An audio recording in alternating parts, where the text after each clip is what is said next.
Hello and welcome back to Anywhere But Here. My name is Tom. And my name's Anne. We're here. Yeah, back together. For the first time in 2 months. Yeah. You can find us at abhpod.com, where on the right-hand side, or if you scroll down a little way, there's an Amazon banner. No one wants to line Jeff Bezos' pocket anymore, but if you do fancy it, then go through that banner. We get 5% of your total basket spend at the end of what you're spending. You don't spend anymore. We just take that 5% out of Jeff's pocket so that he can't spend it on any more dick-shaped rockets. Yeah. And that helps us pay for our online hosting. Yeah, and if you're completely against Jeff Bezos, so much so that you can't possibly support us that way as well, you can support us on Patreon for as little as a single unit of your local currency a month, whether that's £1 or $1 or a franc. Time travellers. Yeah. You get extra content. You get after the podcast, which are exclusive to our patrons. You get spoiler casts, which you have.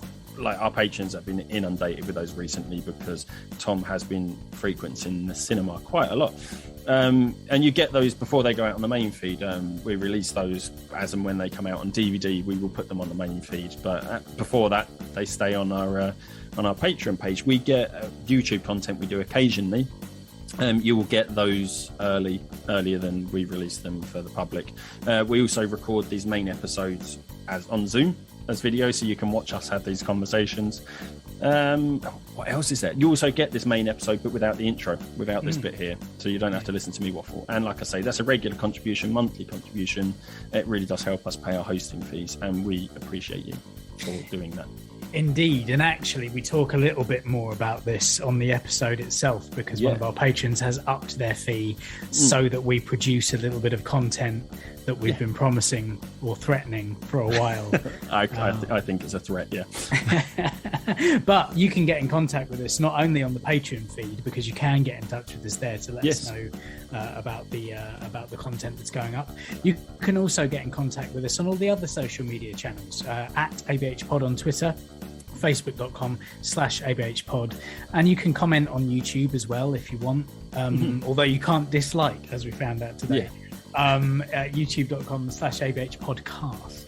Yeah, and there is the old-fashioned way of not pen and paper, because who does that anymore? Email abhpod@gmail.com. Remember, if you want to tell us a story, if you want to remain anonymous, we haven't said this in a long time, just let us know, so we can't implicate you in anything. But we will tell your story. Yeah. On this episode, it's been 2 months since we were last on a podcast together, so there's a lot to catch up previously. We talk about the Shipped High in Transit podcast possibly making a return, more than likely just on Patreon, but possibly in the wider world later on. Who knows? We're going to work we'll work that out. I think it'll be a case, this is a conversation we probably should have had in the episode, but I imagine we'll test the waters a bit, try and find a good format that works before we put it out. I think as I mentioned when I was talking to Andrew, Tom's been very busy sort of playing gigs for Sham 69, so we do discuss that and how he's been finding that, as well as music in general that we're playing in, and we find out quite how long we've got until our possible first gig live on the episode. Brilliant. Yeah, that came about on this episode. And we also discuss how our heroes are sort of are more often than not failing us recently. So let's just get into the conversation. We can't quite remember where we started off, so let's get into it. Enjoy. That works. Oh, God.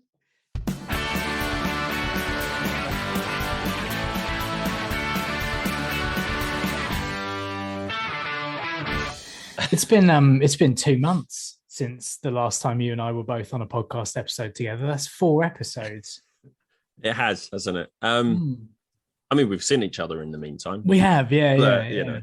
But yeah, it has been a while since we've recorded together, and yeah, it's nice, isn't it? It's weird. Yeah. It's a nice change of pace.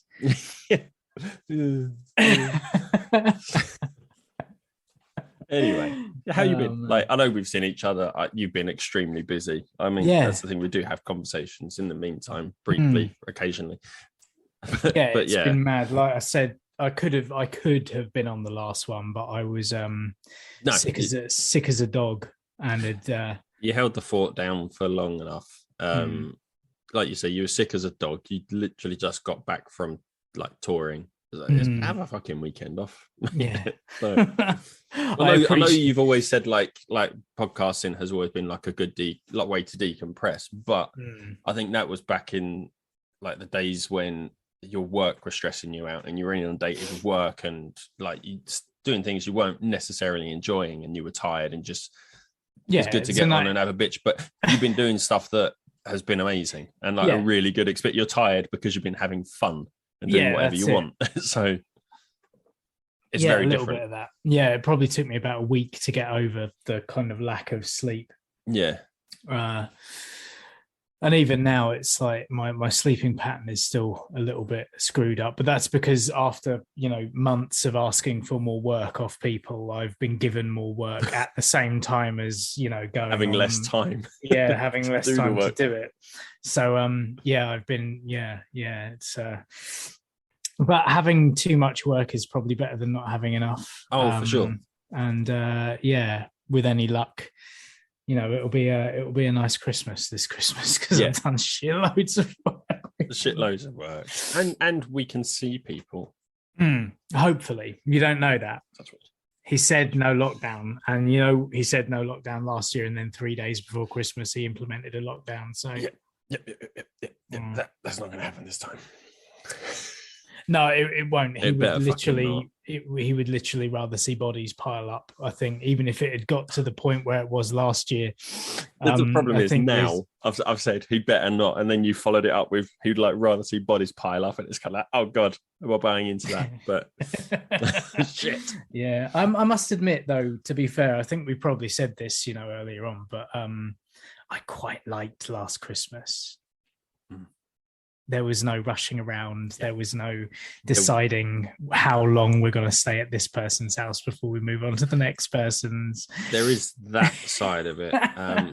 Yeah, for sure. I mean, this year we're not doing a huge amount of driving and rushing around. Like we're hosting Christmas this year. Right. So people are coming to our house.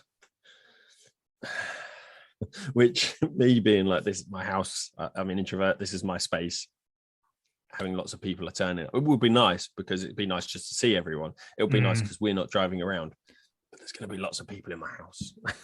Yeah, I think we did that. I don't know, probably about 7 or 8 years ago. We had all my family round on Christmas Eve, and there were like 16 people in the house. Yeah, and I found that quite stressful. Yeah, I mean, generally, so. I don't think we're going to have everyone in our house at once. It's just like Liz's mum will come to us for lunch instead of us going there. And then I assume she's going home. I assume she might stay to like see my family. I don't know. But normally it's kind of like she likes to have a Christmas dinner and then she relaxes and rests and maybe has a nap in the afternoon. So I'm not sure how it's going to work. But yeah, and then like my parents and that are going to come in the evening. But it's not going to be everyone all at once. I don't think. People will probably hang around because that's what people do when you don't want them to. Exactly. Of course, I want them to. It's just me being. Your dad still listens to this, right? Your dad no, but no, it will be nice to see everyone this year, though. It will be really nice. Liz's mum actually. Interestingly, I don't know if you're aware, like she's got like bad arthritis in her knee. She's had for years and years and years. Suddenly she's been given an appointment to have a knee replacement, like after lots of work and stuff. But yeah, right on top of Christmas. Yeah, it's great timing. Yeah, so but brilliant. Better than passing it up and having to wait another 2 years or something like that. That's it. If she'd have said no. I mean, the thing is, they needed her to get her BMI down to a certain level, which is a bollocks measure of health anyway.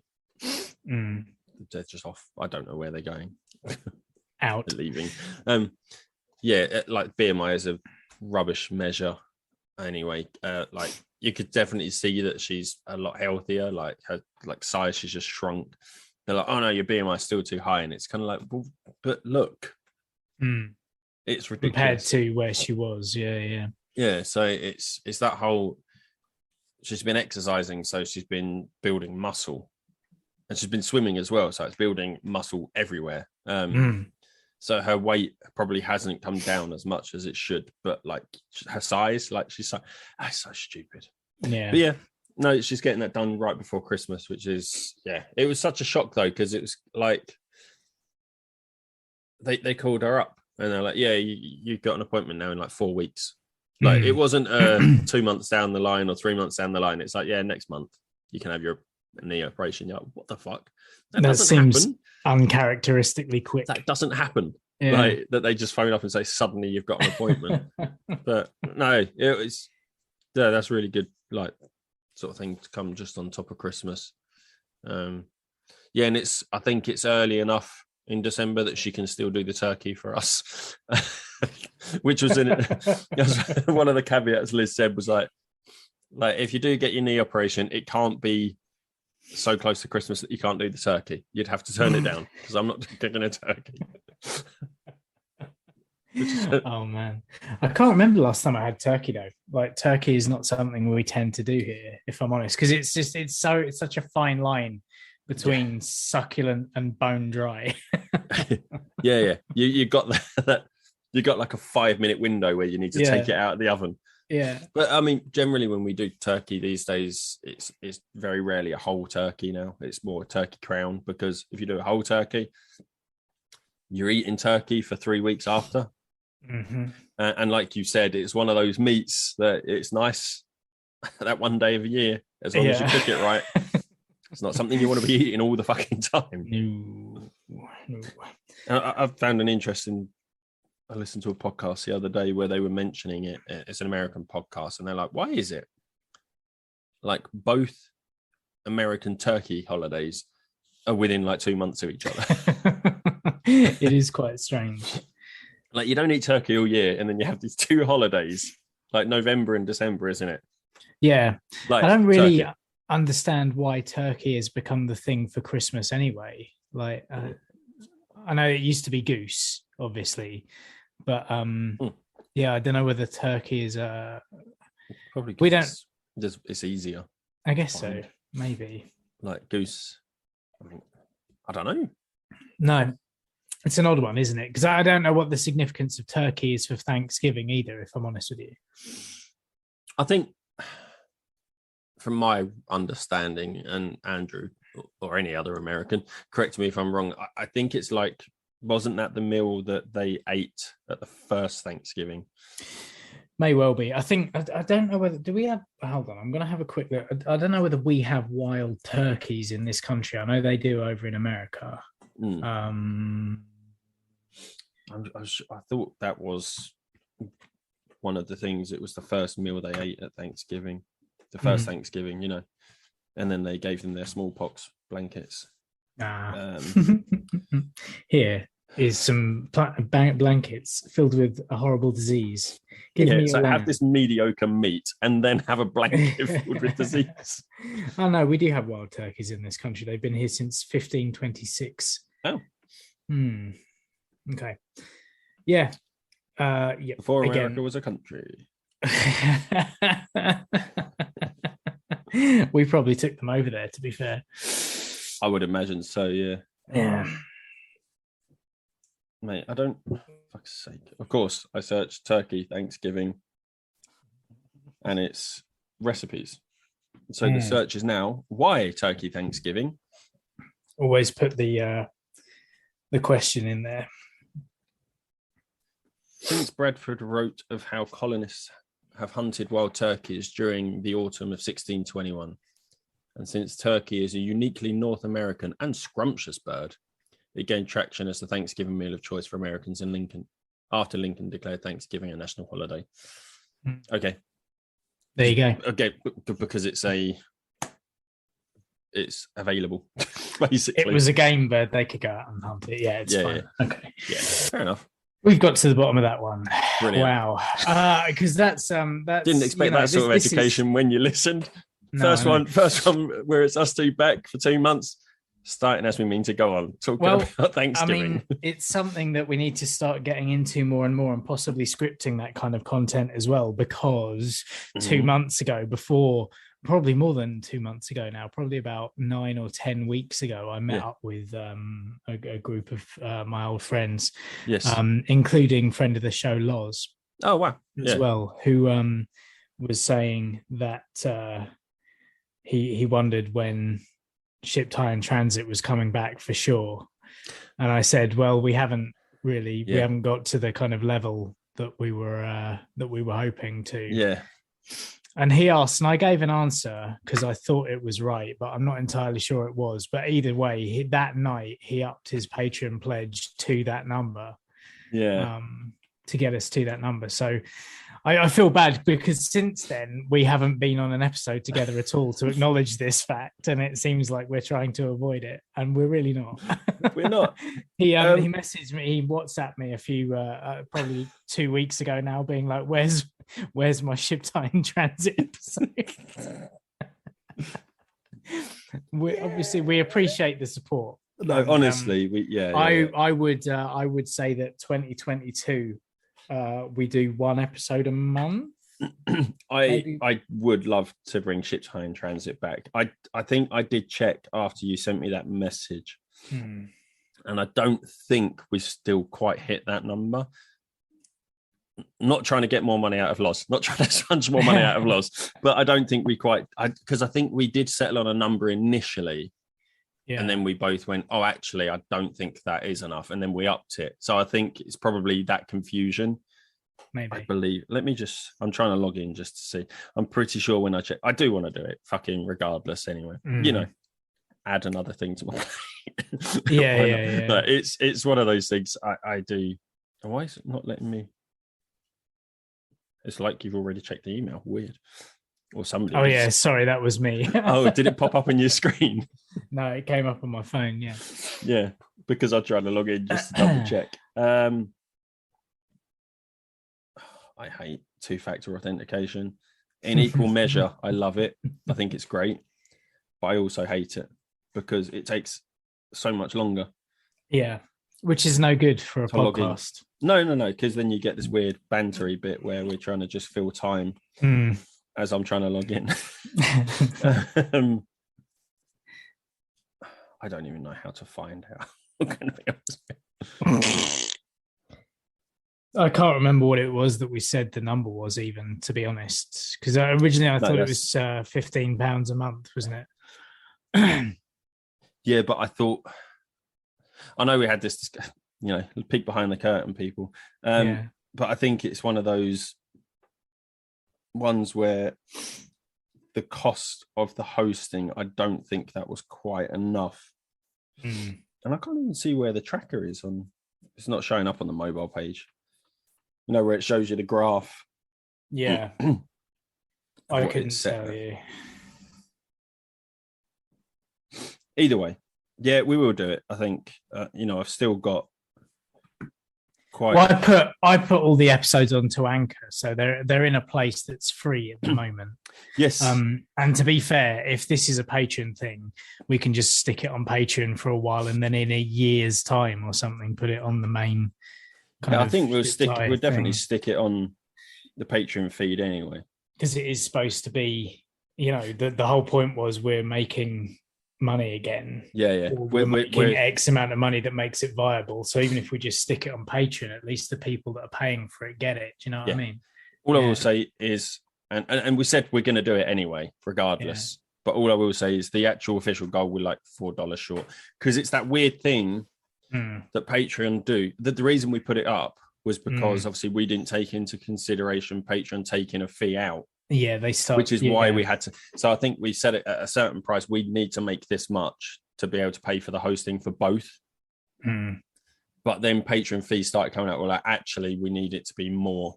Yeah. To counteract the fees. So we're like $4 short.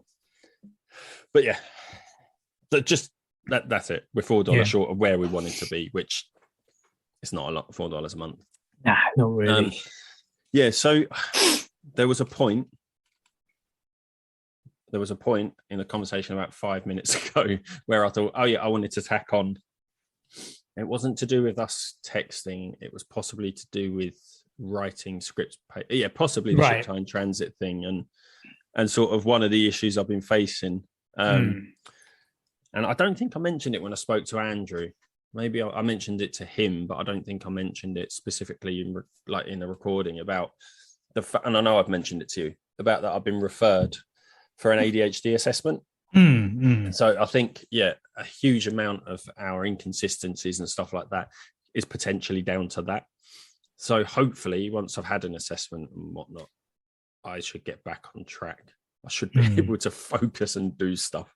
I've deferred the module of my uni course that I'm doing to next October now. I've put a hold on that because I'm just doing too much. We've had this conversation quite a few times where I feel like I've got too much. I'm trying to do too much. Yeah. And again, if I do have ADHD, it's a symptom of that where I kind of like, oh, that's interesting, I'll do that. Oh, that's interesting, I'll do that. Oh, I'll have some of that as well. So it's just kind of like doing lots of shit all over the place. And I've already filled that gap where I wasn't studying. I was like, oh, maybe I can do this now. Put something else in. But it's a I don't have to commit to it. It's a choice thing. Right. So there's no pressure on this other thing I pulled in. So maybe I can fill that gap with ship time transit writing. Yeah. It's one of those things, but I suppose, is that something that that is treatable? It's one of those things. I think it's going to be one of those things that will still, if I do have ADHD. If I don't, hopefully they could tell me what's going on and sort of give me like ways to deal with it. But I think that whole I want that, it will always be a thing. But if I do have medication, if I do get put in touch with support people, when I decide I want to do this thing, like with ship time transit writing, if I have medication, I will be able to focus on that writing instead of like tap tap tap tap. Oh, I wonder what that means, and then fuck off somewhere else. I will be able to get stuff finished. It's that thing. One of the weird things, and it's really interesting, is, and I think that's probably why podcasting is really good, is something I've learned about like an ADHD brain, is that if you have something that you want to do, so let's say I'm doing my uni modules. With my IT modules, like they're only like 3 to 6 months, which is perfect because the end goal is soon enough. It's like within reach. It's attainable. Whereas with the business module, it's almost like a year. So it's harder to focus on that because the end goal is so far in the future. You can't see that, which is ironic because I've deferred the business module. But it's really interesting way of looking at it. So it's like when I've been trying to learn like languages or computer programming and stuff, after a few weeks, I start where I don't see that I've made progress, where I can make something or do something, like there is no end point. I just lose interest and I stop. Right. It's really interesting. Like when I sort of look into it more and more and more, it's just kind of like, oh yeah, no, I do that. I do that also. There's these things called doom boxes with ADHD people where they will have boxes or bags all around their house just full of stuff. Right. Like I've got in the cupboard I'm looking at now, there's a box full of cables and soldering irons. There's bags. There's boxes full of books that I don't need anymore. There's like fucking bags full of like paper and just shit. Just shit everywhere. I've got drawers full of shit. Like everyone has that one drawer in their kitchen. I've got like one drawer in the kitchen. I've also got like 2 or 3 drawers in my living room. You know, under my bed's full of crap and boxes, and it's just scatterbrain shit. It's all over the place. Yeah, but the more you look into it, it's just so weird. The conversation I had with the doctor when I wanted my referral was really funny. I know I told you in court, it's just the fact. I was talking to him about ADHD referral, and he's like, okay, why do you think this? And I was telling him, he goes, all right. And he goes, so maybe, I'll get some paperwork, and if you come and fill that paperwork in, and then we'll make that referral for you. Then we just kept talking. And at some point he went, no, I'm going to make the referral straight away, and then you just fill in the paperwork when you've got time. So, yeah, okay, cool. Well, shit. It's just that it's that weird. Yeah, it's quite scary as well, because I'm in that position now where if I do go for the assessment, and they say yes, you've got ADHD, there's going to be that relief of, oh fuck, at last there is an explanation. But then there's also going to be that resentment, not necessarily resentment towards anyone in particular, but it's that kind of like, if this was noticed earlier in my life, how would my life have been different? So it's like school teachers who should, like, you know, I know, like, my mum's heard about the assessment. Liz told her, and my mum said she feels bad and blah, but like, what do parents know? There's no manual to tell you what to look for. It's more to do with teachers who should have had training on that sort of thing to spot that. And the teachers knew I wasn't focusing. The teachers knew, like, the teachers used to pull my parents in after school every day to have a chat about how I had been, my behavior. So it's like, that should have been a red flag for the teachers. They should have sort of suggested that. So it's like, if they had noticed that, and if they had sort of suggested it to my parents, and my parents got it looked at, how would my life have been different? But there's also that fear now, if I do go for the assessment and they say it's not ADHD, then my mind goes, what's wrong with me? Right. Yeah. Do you know what I mean? Like, and I know there's nothing wrong. It's just like, there's nothing wrong with you. It's that, but that's just how my mind works. I wonder though, that, like, you know, the teachers picking up on it and that kind of thing.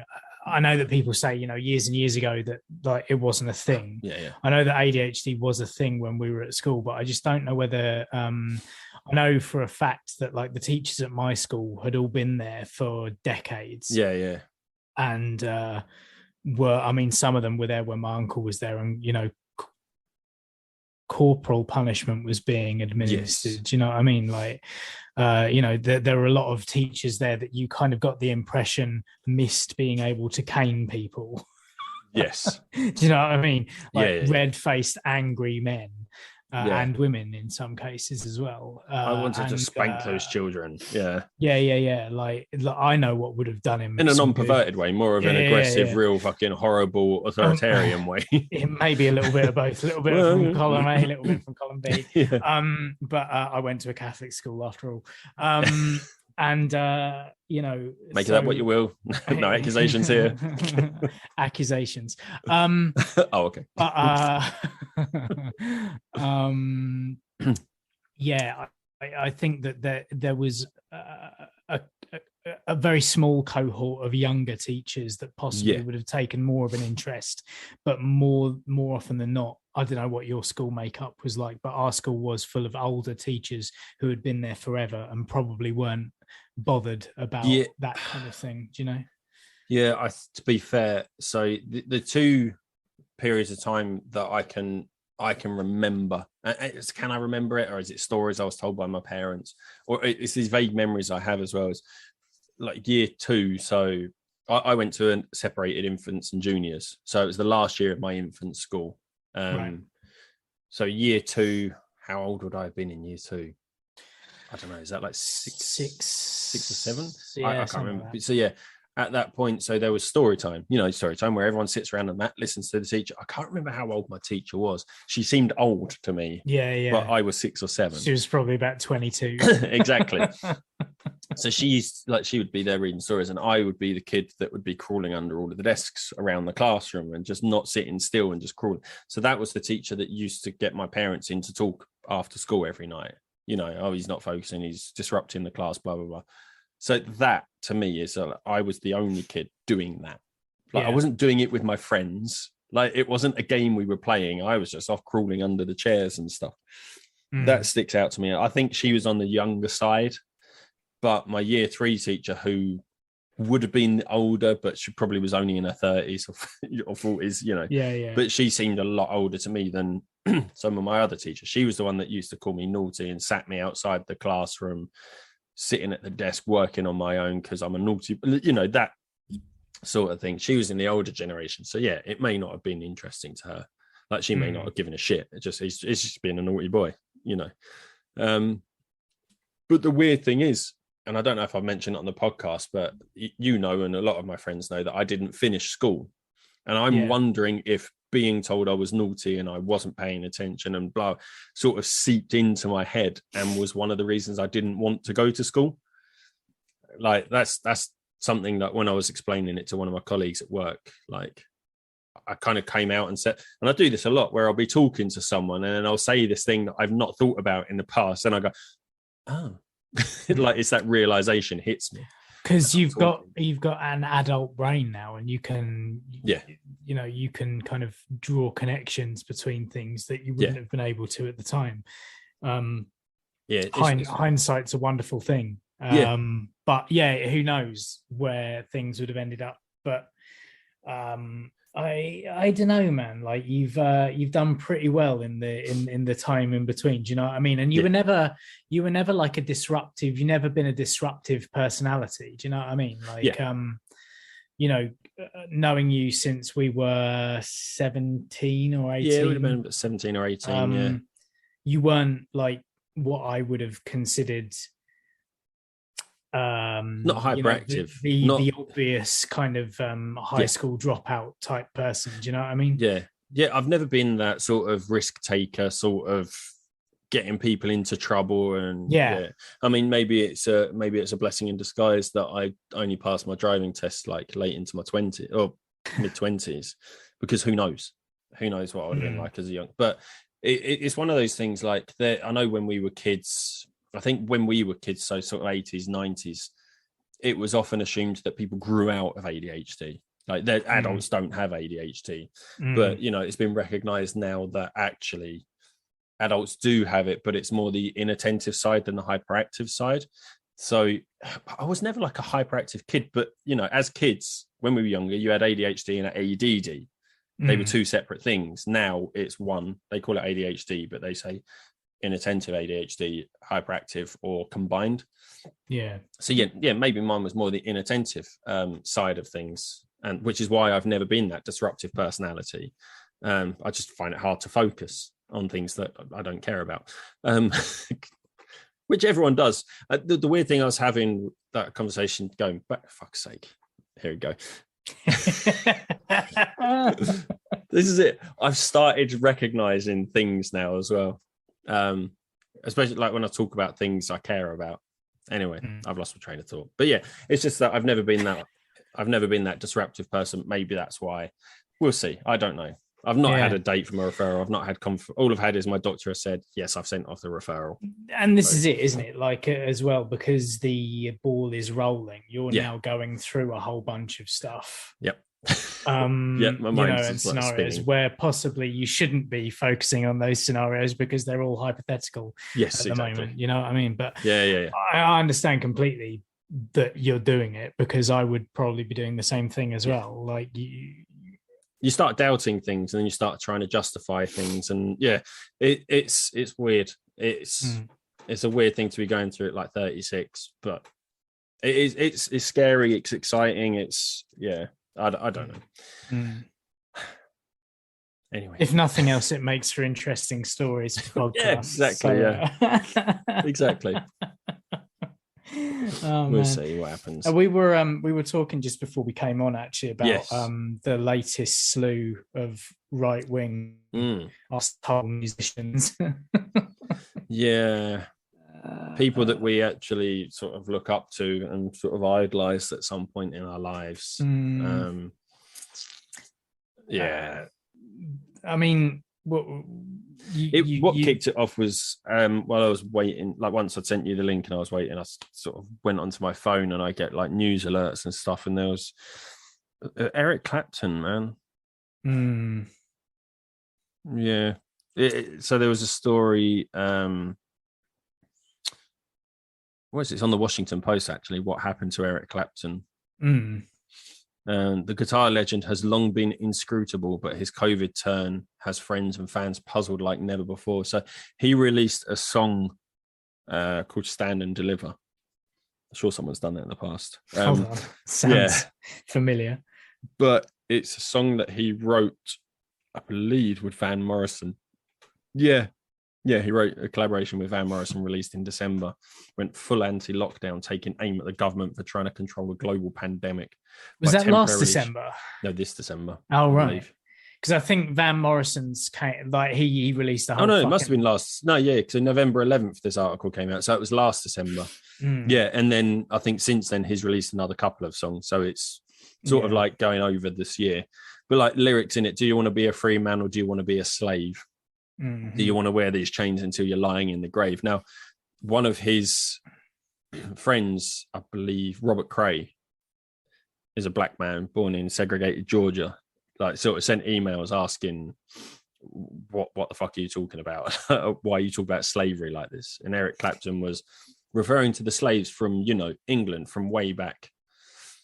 So, trying to I mean, it's one of the things I was saying to you before this is that Clapton has been a kind of, he's been on the wrong side of history since like at least the 70s.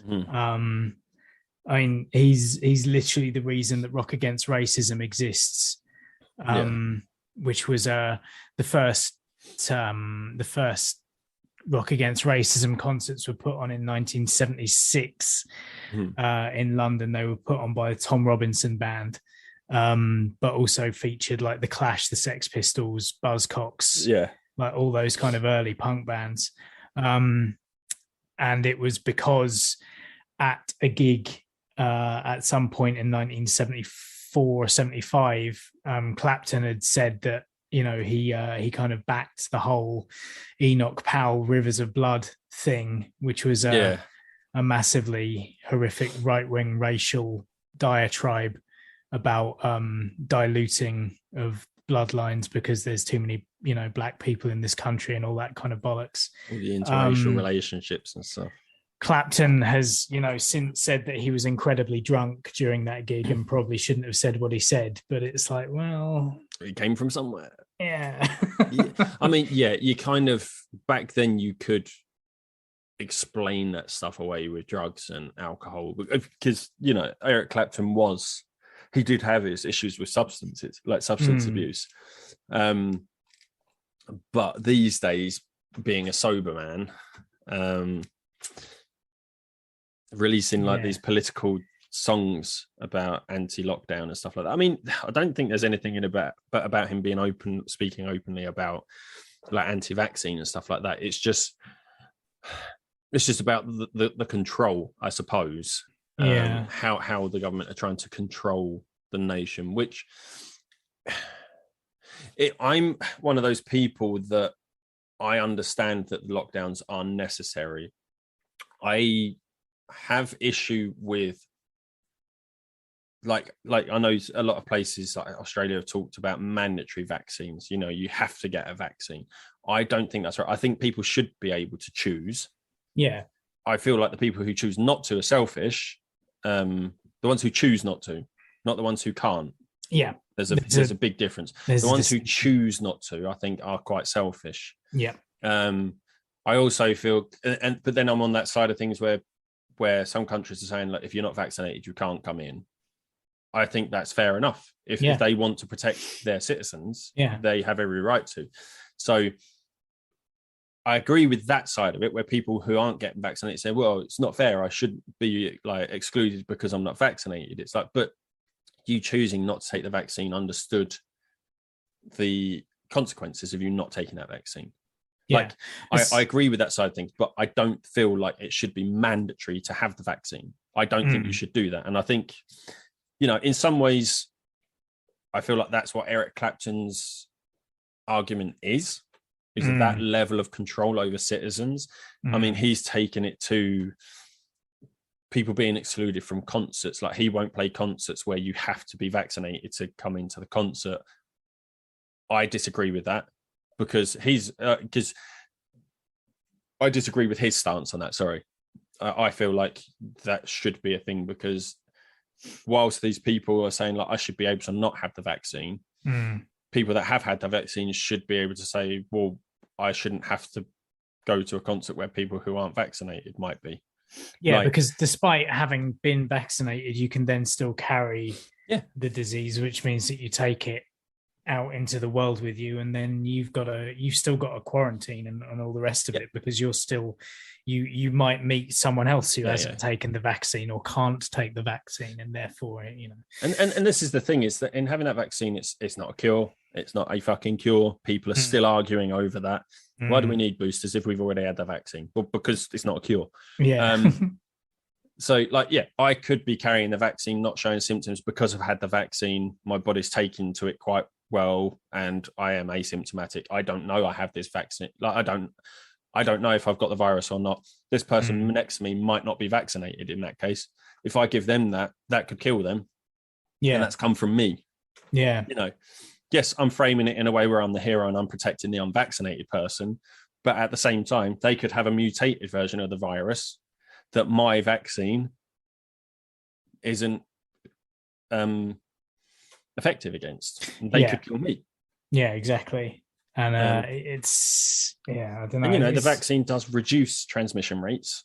It does, but it doesn't eliminate. It doesn't eliminate them, but it reduces them. So if everyone is vaccinated, there's more chance that you're not spreading the virus. Yeah. I mean, we've always been pro-vaccine here, and also we've said that if you want to go abroad or you want to go anywhere else in future, then you should probably get vaccinated anyway, in the same way that you would take a malaria vaccine before going to the southeast, the kind of Far East, like Malaysia and places like that, where malaria is a thing carried by mosquitoes that don't give a shit.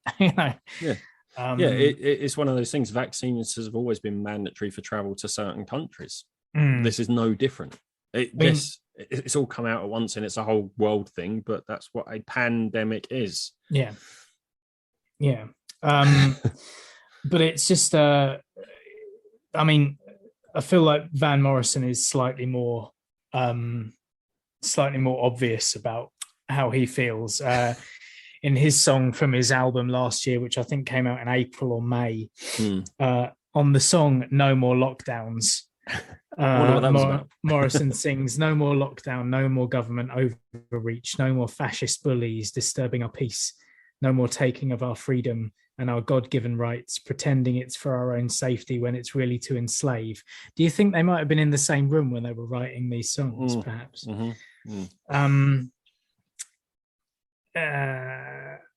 And it's so shit that, like I say, these people we idolize, loved Eric Clapton, really like his music, and like I say, we kind of have explained away the Enoch Powell thing, drugs or whatever. There's still been that but remember when he said that side of things, like the old racist granddad.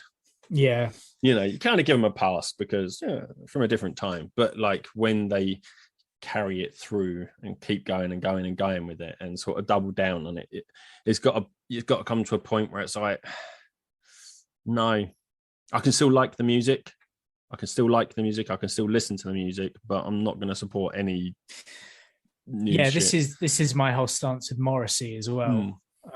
Because he's been saying pretty heinous shit for a few years now, and as much as I was buying his music up until 2003, really since then I haven't, because around about that time he started bringing out a lot more. I mean, he always had songs like National Front Disco and stuff like that, which was kind of, you were never quite sure if he was taking the piss. Because in the Smiths, for example, the Smiths was such a kind of left-leaning, right-on kind of band, and Morrissey's lyrics were all about, it was emo before emo, really. It was the downtrodden and the disaffected, and then he went through this weird kind of phase where he was singing about boxers and the National Front and a lot of kind of Union Jack imagery and things like that. And then he started coming out with even more random shit, and it's just, I don't know what happens to these people. It's like John Lydon as well with the MAGA stuff and all that. And I kind of, like you say, they've always been kind of rock musicians who are kind of anti-establishment in a way, and I suppose being anti-establishment these days is taking more of a swipe at the left, because the left are so vocal about the right being, out of order. And so the controversial thing to do now is take up a right-wing stance. I think with the John Lydon thing, you kind of, so like back like when Sex Pistols were prevalent, like you got the working man, the working class was a very left-wing thing, wasn't it? You against Thatcher, let's fucking, it's all that sort of thing. Yeah. Where, and if you think about where, so very patriotic and we love our country. So when you think about the MAGA stuff, you can kind of see that through line, because now left wing is more about being all inclusive and bringing lots of different cultures in, whereas like Donald Trump's thing was more about we need to get back to our country, make our country great, look after our people, which is kind of a direct line to where the Sex Pistols were. Yeah. But the thing is now that view is very right wing, because it's look after our people. Yeah. Don't let other people come in and ruin it. Yeah. It's very, it's shifted. The political landscape has shifted. So yeah, the Morrissey thing makes sense. Very patriotic for his country. So, but that's kind of shifted now, because I think where it used to be left wing politics used to be working class, look after our people. Now left wing politics is look after our world and all of the citizens of the world. But I also feel like the left is more of a middle class area nowadays, and that right wing politics has been taken on by both the kind of ruling class and lower class, who have somehow been duped into thinking that right wing politics is is something that benefits working the people, class. It's not. Which is like, it's complete anathema to me. Like, it's again going back to, taking the conversation slightly full circle. It's turkeys voting for Christmas, isn't it? It is, yeah. For some reason, the poorer working class people, minimum wage, no 0-hour contract people, somehow keep voting Tory, who are not out for those people at all. Like, they're the ones who are enforcing these weird, like these kind of draconian 0 hours contracts. It makes no sense to me. It really doesn't. I don't understand what's happened. But this is Murdoch and the controlling parties all having some kind managing to it's spin and all sorts of of stuff. Not to sort of like leaning back into your sort of left wing politics has become more middle class. I don't consider myself middle class, but what I think, and I don't want to make it sound like a superior person, but like left wing politics or left wing parties now are for the thinkers, aren't they? Whereas right wing are for the manipulators and the followers. Like left wing is more for the thinkers, I think. And however, I would argue that's not all encompassing. I would argue that you and I are probably quite middle class, despite our backgrounds. I suppose. I mean, yes, I'm a homeowner. Yeah, but I don't have money. Like, right, okay. I wouldn't say I'm living comfortably. I am paycheck to paycheck. So, that working class. Admittedly, the only reason that I've got a little bit of savings behind me now is furlough and inheritance. Yes. Yeah. I wouldn't say I'm struggling. Like, I'm not on the poverty line. I'm quite lucky in that sense. But I can't afford to drive to my office 5 days a week.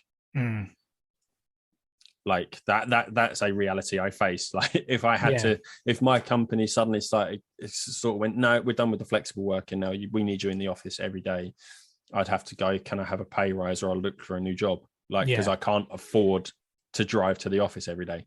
Yeah, well, this is one of the things that's coming up for me. I've got a lot of invites to things going on up in London for December. And I'm really having to pick and choose the ones that I go for. Like, there's the ones that I could go for where I don't know very many people, but could do quite well for me networking wise. And is that a better thing than to go and actually see the people that I want to go and see which isn't going to benefit me in any way at all. Like, but I can't really do all of them. You need to justify the trip.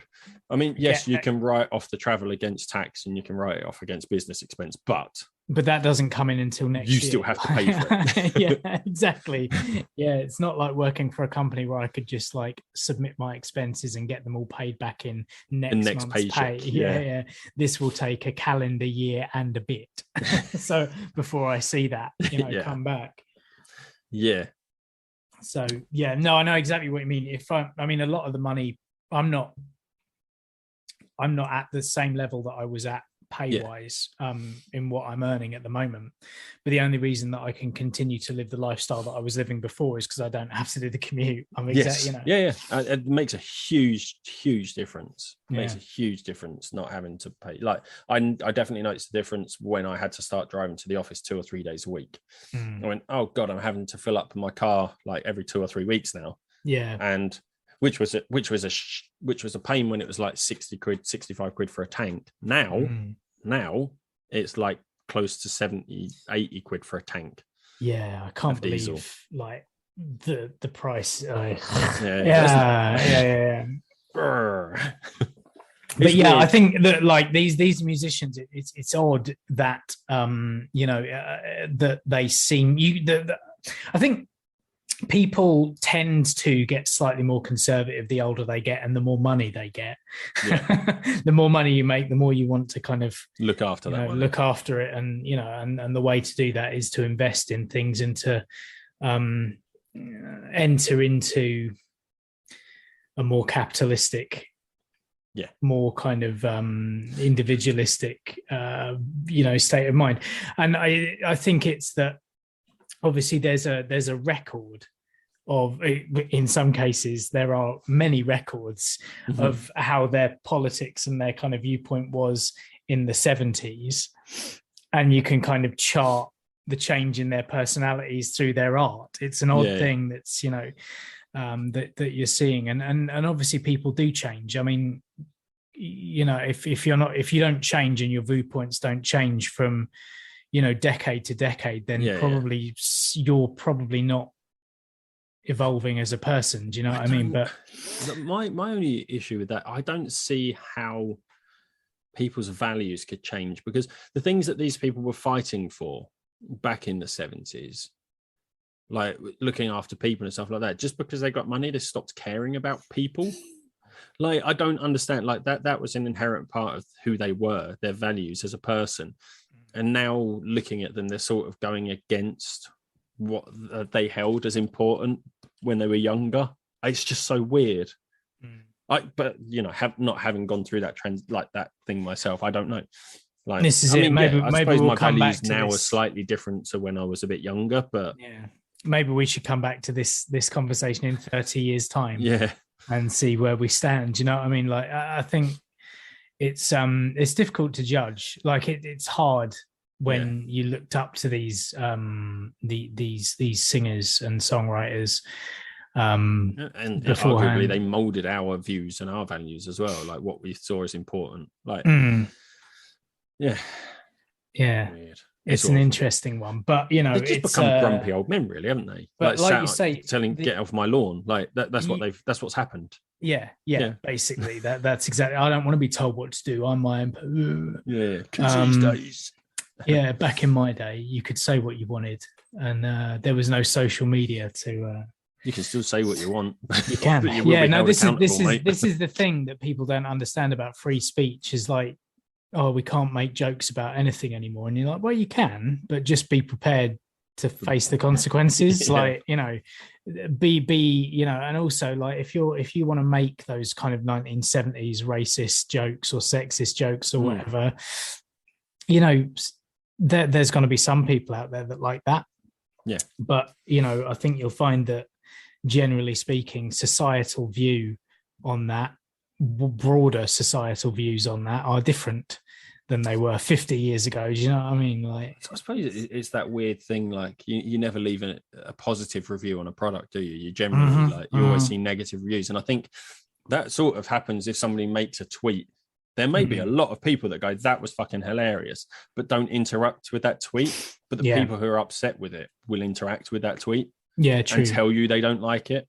So you'll always see, like, it will always seem that the majority of people don't like it. But in actual fact, it's hard to tell because you only ever respond to things that you don't like. True. Weird. True. And that's the way that social media works, isn't it? It works on controversy, and it works on people getting wound up and spouting YouTube off. have removed the dislike button. Have they? Yeah. Oh. They've removed thumbs down. Okay. Which seems bad. Yeah, because you need feedback of all sorts, I think, you know? Yeah. They started removing it when Donald Trump's video got the most thumbs down. That's when they started introducing it. Righto. Wonder if you can draw a line from Donald Trump's, corporate interests to the owners of YouTube. I am sure you can. Money. Google. Oh, man. Yeah. YouTube's I think so. owned by Google, yeah. Yeah, it will be. Yeah, of course it is, yeah. But, Google, they're left wing. They filter out all the right wing stuff. Of course they do. Yeah, that's right. That's why you have to go for DuckDuckGo. Indeed, yeah. It doesn't keep tabs, literal tabs on what you're doing. Ah, dear. Yeah, I don't know. Anyway. It's a thinker. I'm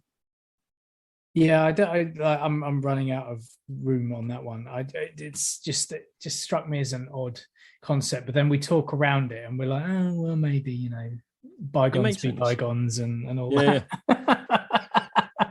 And this is the thing: if you actually have a conversation about these things rather than just blindly reacting to them, yes, you kind of you can come to a different conclusion sometimes, and that's you can see how it all fits together, and you can kind of go, okay.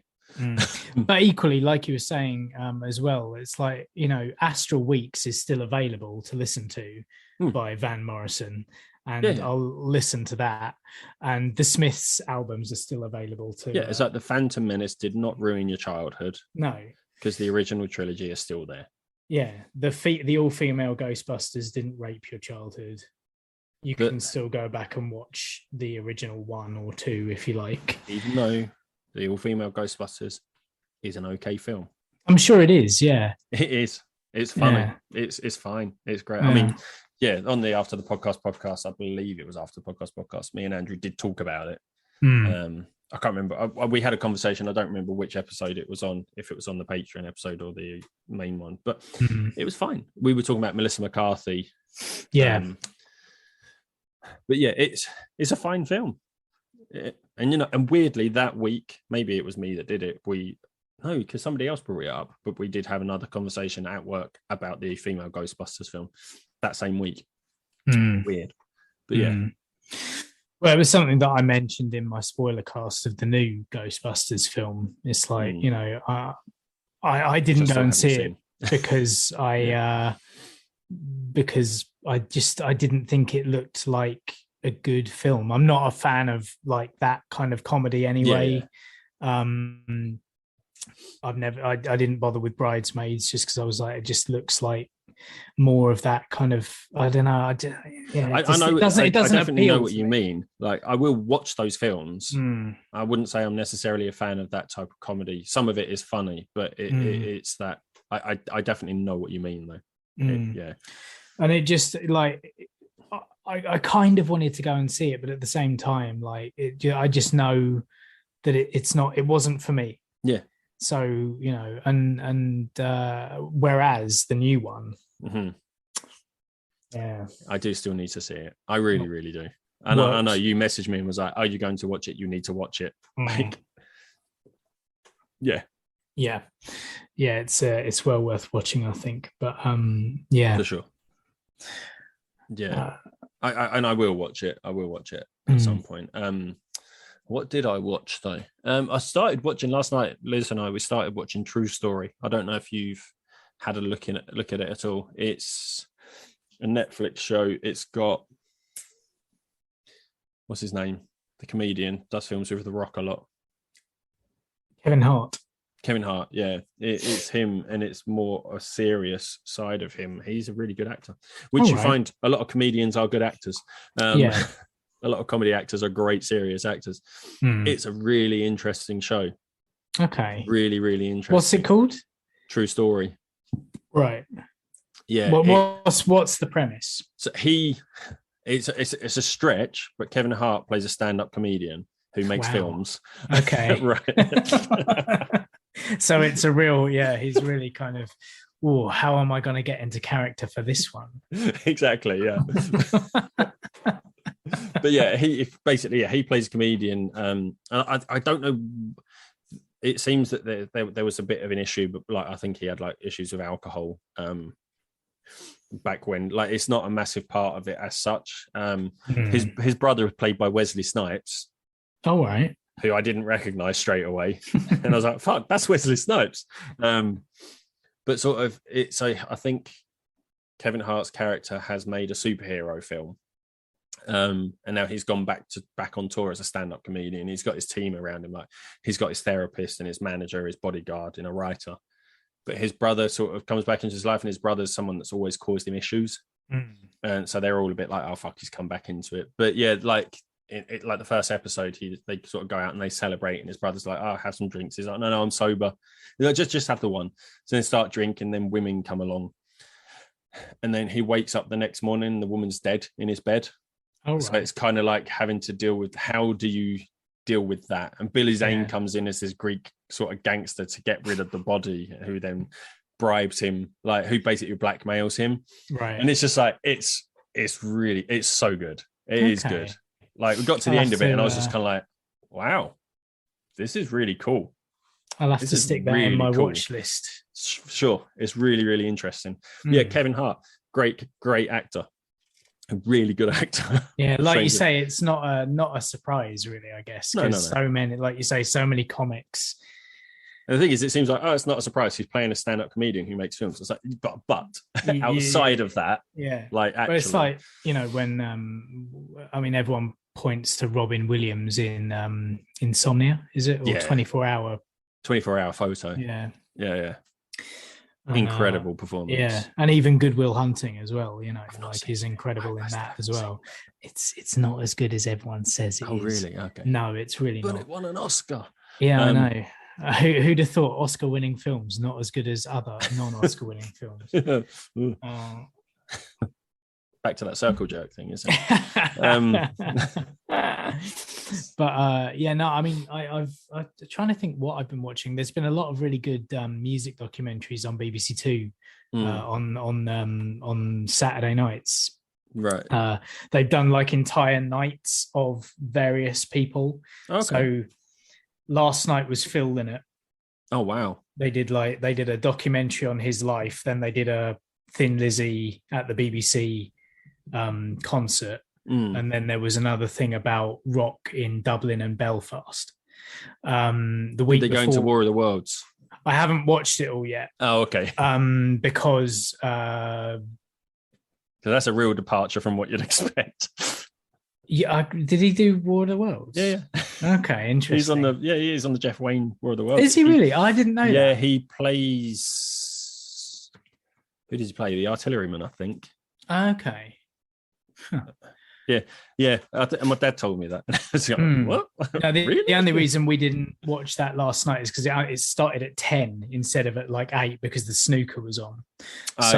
It only started really late, and Joe had to get up very early this morning. So yeah, we didn't watch that. But last week was Freddie Mercury, and it was a whole set of documentaries on him. And then the week before that, it was McCartney. Oh wow! Which kind of links into the whole Get Back thing on Disney Plus that's been massively hyped this last week, which we've watched all the way through. Is it good? I think did you tweet or did you post about it? I think it's massively self-indulgent. Because it's Peter Jackson. Yeah. It looks amazing, and it's incredible to kind of think that like it's incredible watching these songs start off as like a germ of an idea and then evolve into the full song by the end of it. And also just like the working relationship between the four of them and seeing the different personalities at work, that was fascinating. But there was a lot of time that I was like, why are we watching all of this? Why? I mean, the whole thing in all, I think it's 7.5 hours. Oh, wow. Over 3 episodes. And yeah, like there's flashes, like when they're playing, it's incredible. It's incredible. And like some of the talking, like I say, is quite enlightening about like quite how prolific Paul McCartney was or is as a songwriter. Like they're playing through little ideas of stuff, and you're like, oh wait, that's Maxwell's Silver Hammer. That's like during the sessions for writing Get Back, or Let It Be. They've also, like, McCartney's come up with ideas for most of the songs that are going to be on forthcoming Abbey Road. Yeah, like, he's written half of Abbey Road while doing the sessions for Let It Be, and and then like when you get to the end and they're doing the concert on the rooftop, which is the climax, that's the point. Like, Let It Be was supposed to be this big TV show that was going to take place in Pinewood, and because of various things that happen, it didn't happen that way. And it ends up on the rooftop of the Apple building. That, like, the concert itself, like, is so good. Like, all that footage is so good that you kind of forgive almost everything else that came before it. Because it ends like, so strong. Because the payoff is so good. And it's like the really... Jimmy Carr thing, isn't it? Where he tells a really cracking joke at the end of the night. Yeah. And then when anyone asks you about it, all you remember is that one joke. Yeah. It's weird. Funnily enough, just quickly, I looked up Phil Lynott plays Parson Nathaniel, not the artilleryman. Anyway, so you saying about as they're writing one album, you see snippets from songs from albums that come later. I don't know if you've seen Mark Hoppus does like Twitch streams, like where he sits and talks about Blink-182, listens to albums, plays music and things like that. It's really good. Like, you can catch it on YouTube, but he sits and watches the MTV documentary about the self-titled / untitled album. And like how they sort of spent all this time in a house just recording. And I think they were putting clips of it up on their website, Blink-182 website. I remember watching like all these little snippets of them recording things. Now there's a bit where they're all sat down sort of writing a song together. And Mark Hoppus is like, oh, I remember that song. That one actually got cut from the album. And then somebody says something in the chat. He goes, no, that's not Up All Night. He said that's this song. And he clips back and he goes, oh no, yeah, that's Up All Night. Now, Up All Night is a track from Neighborhoods. Yeah. Now this documentary is from 2003. Neighborhoods came out in like what, 16, 17? Yeah. But they wrote it back when they were writing the Untitled album, which is mad. Yeah, it's interesting to think, isn't it, that like you never really see the behind the scenes stuff. You don't realize. Yeah, they had this song in the can and they obviously held on to it, wanting to actually make that a track. And listening to Up All Night, you're like, yeah, that would fit on the Untitled album. Yeah, right. Yeah, quite well. Yeah. Well, it's like even talking to some of the musicians that I've talked to. I think it was Giz when I was talking to Giz Butt a couple of months ago, and he was, he's got a Patreon where you can pay, and he's got access to every song basically he's ever recorded, and loads of behind the scenes stuff and things like that. It sounds like a really good value kind of thing to sign up to. But I was saying to him, so like, but like having a song that didn't quite work is never a bad thing, because there's always going to be something in there that might work later down the line. And he's like, recycle the riffs. If you've got one good riff in a song that doesn't work, take that riff out and put it somewhere else, Yeah. And it's interesting. There's this bit in Get Back where George is playing this piano part, and Joe and I both looked at each other and were like, that's 1985 from Wings. Like Paul McCartney then took that idea from George and used it as the main piano piece for one of his own songs. But then as well, you see like Ringo come up with he presents Octopus's Garden. He's playing it on the piano, and like Paul and John are over there having a chat, like not really taking any notice. But George comes over and is like, "Oh, that's really cool. Like, show us the chords." And then he kind of works out on guitar, and then he's like, "Oh no, because what you need to do here is go from there to there instead of like what you do. A better way to do it." And actually, it turns out that George Harrison basically rewrote the entire song in one go. Yeah, it's kind of like same but different. Same. It's like, it's basically the same. You came up with this idea. I completely changed it, but it's your idea. Like, you wrote it. But it's a really. And Ringo sits there going, "Fucking, I'm just a meme, aren't I?" Well, it's interesting. He virtually says nothing at all. He's very quiet and very in the background all the time. Paul seems very driven and must be an absolute nightmare because he's always thinking of different ways to do things and stuff. And John seems to be a bit of a prankster. Oh, really? And like just a bit kind of a little bit of a lad. You know? Yeah. Which is weird, isn't it, to think of John bantering like about. Yeah.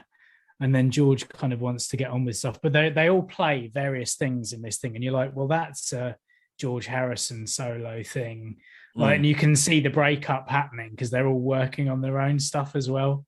Like, you can see them just going their separate ways. There are definitely parts in it where you're like, ooh. And then everyone blames Yoko. Yes. But this sort of documentary shows you that perhaps not. Perhaps it was like a natural progression. Depends on your view of having a girlfriend sat around all the time while you're doing this stuff, like feet away from you. Whereas everyone else's wives and girlfriends kept their distance and would sit in the control room if they were there, rather than right next to the person while they were recording. Yeah. But I don't know. I don't give a shit really. But it's an interesting, interesting is what I would call it. And by the end of it, you're like, actually, like, it was worth sitting through all that, I guess. Because you're not just watch that concert footage without watching the whole documentary. Oh yeah. Like, if you want to watch a really good, like, half-hour, 40-minute concert of the Beatles, like the final concert that they ever made, like, watch the last half of the third episode. Because not only does it have the concert, but it's got a load of other stuff going on as well. There's like people down in the street interviewing passers-by, like the police come in and try and shut it down. Like, all this stuff's going on at the same time. So there's still like an element of risk. And is this concert because I've not watched it, but is it the inspiration for the last scene in Yesterday? The last scene in Yesterday is where the guy is performing on top of the building at like the seaside, isn't it? Yeah, I hadn't thought of that, but I guess I guess maybe it is. Yeah. I suppose it must be. Yeah, I hadn't even thought of that. Yeah. Yes. Because as you were talking about it, that's what I could picture in my head, because I don't think I've seen this Beatles concert. It's in the video for, I think, Get Back. It's basically them on top of a building. It's taken from that, but it's not the entire footage. I think it's intercut with other things, like all this stuff in the Peter Jackson documentaries is stuff that's never been seen before. Because, like I say, it was supposed to be a TV show with a kind of how they made it documentary, and then the TV show never actually happened. MTV, so they had the album, that kind of thing. But no, I probably will give it a watch at some point though, because as I get older, I appreciate the Beatles more and more. Exactly. You know me, I'm not the biggest Beatles fan in the world, but like, it's just from yes, but also from like a songwriting point of view, you're like, oh, not everything has to be written all in one go. You're sort of watching it from different points of view, aren't you? Like you and Yeah, I Joe's mean, watching like, it because she just loves the- the beat. just Was the you're fact- watching it because you're a songwriter, like you're a musician. So just the fact of like Paul McCartney comes in one day and he's like, dinga dinga dinga dinga dinga dinga, and there's like no words. He's like, man, yeah, you're like, well, how is he doing that even? Do you know what I mean? Like, he's just making it up on the spot, like. yeah. And then all of a sudden he's like, you know, they're playing with different names to put in there for the characters that they're singing about. Yeah. And yeah, it's interesting to see the evolution. It is weird how I've seen videos, like you say, of people writing songs, and then they sort of got a sort of, they've got a melody and they've got a cadence that they want, and they just sort of fit words into it, but it's all coherent and makes sense. And you're like, how do you do that? Like, how? Yeah. Like, whereas us, we're struggling. We're like, do we say this or do we say that? That word, like, yeah, how does this it's odd, work? isn't it? Yeah. Or like, I'd go into a big book of things that I'd written and be like, right, let's see if any of This these one. fit the scansion of like of what we've just played. Yeah, odd. But everyone's got their own process, I guess. But that's been quite interesting. Also started watching Hawkeye as well, obviously, because it's a Marvel thing. Because Marvel will have to. Yeah. Have you been watching it? Yeah. It's I know Andrew messaged us about it, didn't he? Yeah. And we sort of had a brief conversation. And yeah, oh no, just a bit. Andrew messaged me about it. I think I was out, and Andrew posted about it on Facebook, and you commented. Actually, I think that's the conversation I'm thinking of. Yeah. I'm enjoying it for what it is. Yeah, it's just a bit more I would fluffy and quirky. It's the least of the 4 series. Yeah. Oh, definitely. Yeah. I would say that as well. But it's Hawkeye, so yeah. He's always had a bad fucking rap in it. Like I think I like he's Haley the best thing in Steinfeld's- it. Oh, really? Like I find Haley Steinfeld's characterization just really kind of like, oh, everything's happening to me, and kind of naive, and I don't know what that character's written like though, so I can't really. Yeah, I was gonna say I quite like her character because I suppose it's quirky, isn't it? It's that character. It's quirky. She's I do almost like she's the Marvel manic pixie dream girl thing, isn't she? I guess, but she's the lead instead of the the supporting character. I it's weird. She doesn't seem grounded in any kind of reality to me. No, I suppose putting it that way. But but I would definitely say not that superheroes need to be grounded in a reality. But I can't, like, all of it, like, she is a young prodigy who's an amazing archer and gymnast and hand-to-hand fighter, which is fine. You can be all those things and be an Olympic level athlete and that. But then all of a sudden she's like, I'm also a superhero, a secret agent, like someone who's dodging in and out of weird situations that I shouldn't be in, and then I've changed into this outfit which took me far. It's one of those things. I don't think we saw her progressions so much, because you saw her as a child who was inspired by Hawkeye, who's a superhero, so your mind has to fill in that gap that because she liked him, perhaps she trained all of this secret agent superhero stuff alongside learning how to be an archer and a fighter and stuff. Like, you sort of take I'm taking that without being told. But then I also have to reframe it of like, it's for kids, it's not really for adults. You know what I mean? Like I also know that I have to set my expectations by the fact it's on Disney Plus. It's still definitely the least of the 4 though, for sure. But I will agree, like, the Hawkeye in this series is great. Yeah. Like Hawkeye's great, like his hearing aid and stuff. And they're like, just that scene where they're like, "Oh, what happened to hearing?" And he goes, and then you see all like the explosions and stuff, and it's smashing through windows. It's brilliant. Like, oh yeah, that would damage your hearing. Yeah. The trick arrows part was brilliant. Yes. Yeah. So that car chase was the really LARPing good. part was really good. That was fun. Yeah. Like there's some really fucking great moments in it. Yeah. And it is that it's a Marvel Christmas film, but done as a series. That's it's basically it's Marvel's Die Hard, isn't it? Yeah. Essentially. It is. Yeah. That is exactly what it is, isn't it? But they're doing it as a series. Yeah. I do quite like the fact that in the universe they've done a musical of the Avengers as well. Brilliant. Absolutely brilliant. But it's like ridiculously silly, but then at the same time you also go, oh, that's really sad. Like it's just really well done. And there's a bit where it's like, well, Ant-Man wasn't there. Yeah. It's silly, it's great. And the fact that like him and his kids all walk out like it wasn't great, was it? Like, brilliant. I love it.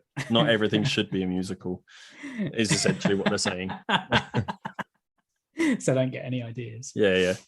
I think that's exactly what they're saying. Yeah. I wonder how many times it's been pitched, or people have asked permission. I'm sad they didn't sort of take it like a Spider-Man Turn Off the Dark thing where somebody got really hurt. Like, don't make superhero musicals, mate, man. Please. Yeah. Like, that'd be great. Speaking of musicals, I was going to say, speaking of Spider-Man, it's only 10 days away from being released. Yes. Yeah. It looks quite good, doesn't it? Yeah. I've only seen the 2 trailers so far. I haven't kind of looked into who else is in it. I want to be surprised by it. I have a feeling that we all know that there are going to be 3 Spider-Men in it at least. Yeah. As well as all the villains. But I don't want to definitely know before I go in. Do you know what I mean? Yeah, there's little things floating around like where people have gone, hey, this is where they would be. Like there's things that show stuff happening that are like, that's weird, that doesn't make sense, somebody else had to be there. But that there's no guarantee that a Spider-Man was edited out of the trailer. That could have been anyone, and they just don't want to give away any other characters, because I think that's something they're really going for in the Spider-Man films with the trailers. Is trying not to give too much away. Yeah, but also they're quite Marvel and Disney, even the Star Wars stuff, when you go right back to Rogue One, for example, which was the biggest kind of putting stuff in the trailers that weren't in the film. Yeah, you just can't trust anything you're seeing anyway. So I'd quite like for Venom to show up in it as well, because like there was a direct tie-in, because at the end of Carnage he jumps into this dimension as well. I have heard. I've not seen, but I have heard it. Yeah, it's not a massive spoiler. Like, it doesn't do anything. No, it's a post-credit scene, isn't it? It's exactly, and we know Venom is coming into the MCU. We know Deadpool's coming into the MCU. We know they're bringing everyone in. It's just how they do it is. That'll be the interesting thing. Yeah. So I was going to say, speaking of musicals as well, I watched Tick Tick Boom.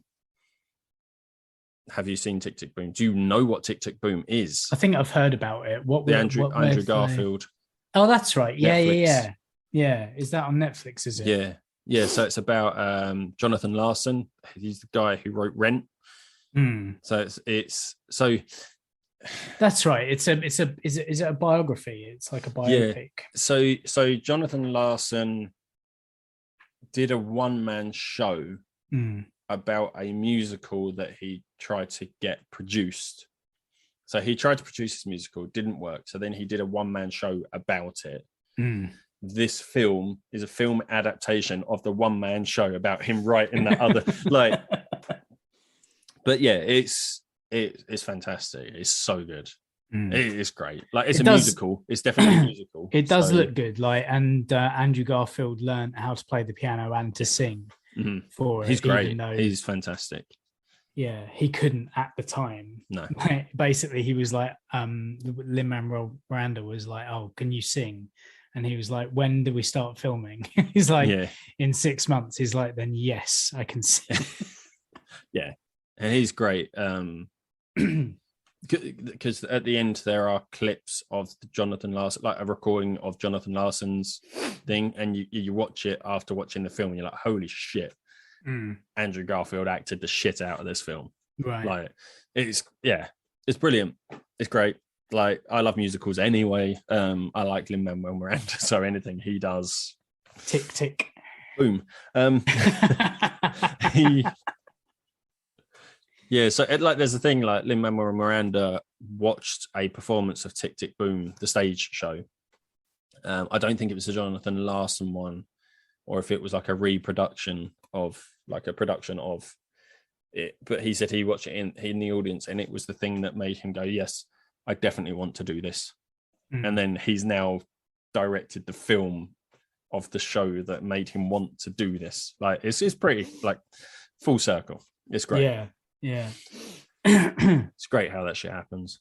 Yeah, it's interesting to see these kind of circularity points. Yeah, for sure. Yeah. Cool.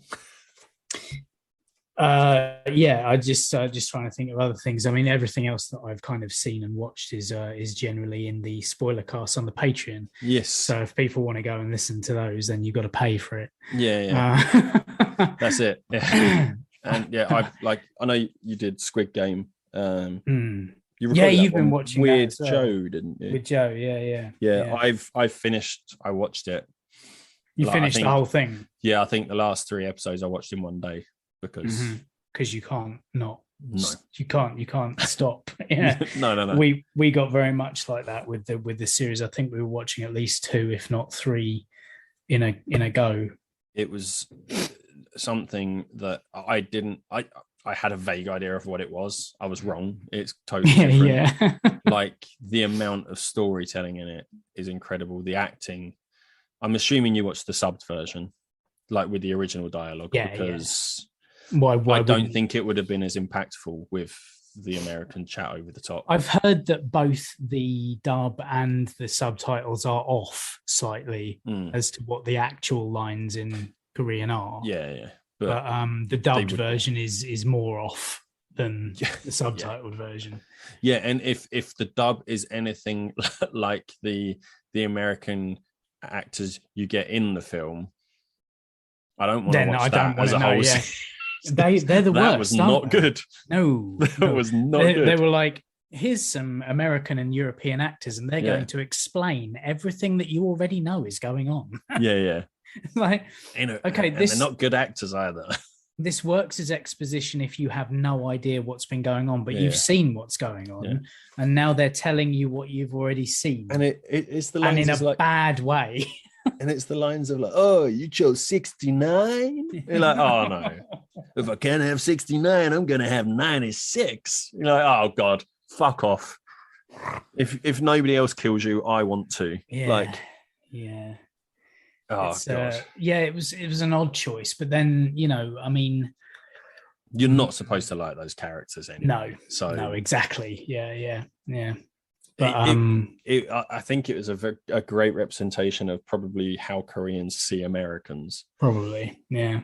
Which is fine. And English, it's fine. Like, if that's how you see it, that's pretty much, that's quite accurate, to be fair. Gonna be honest. True.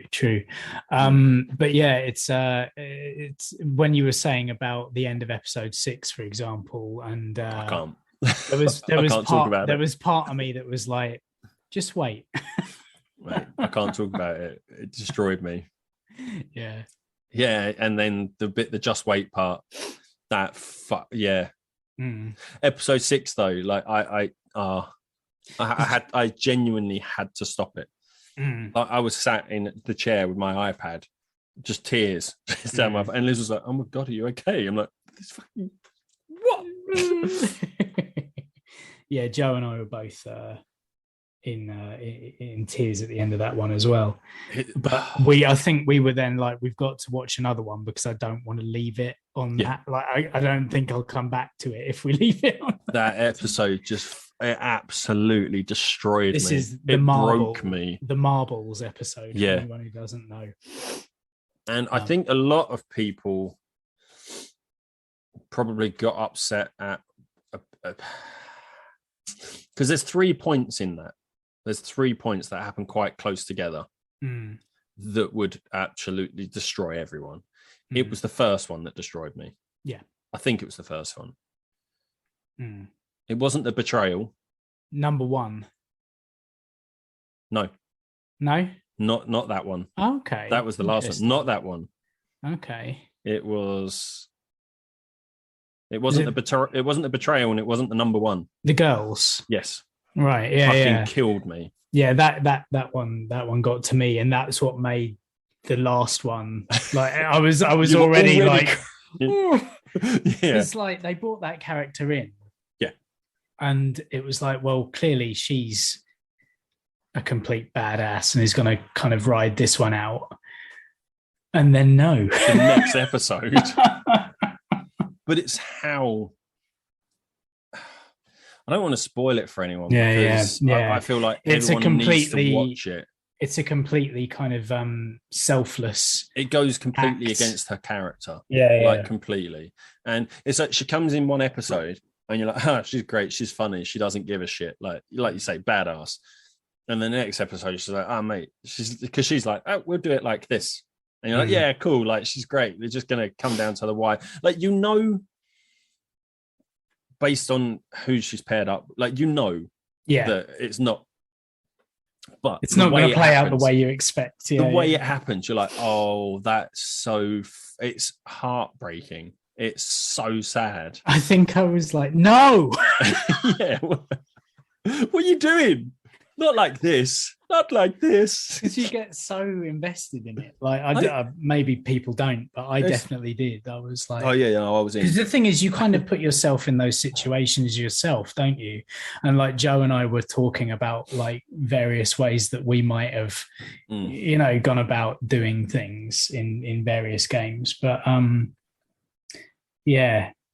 So fucking, it's a testament to the writing and the acting, because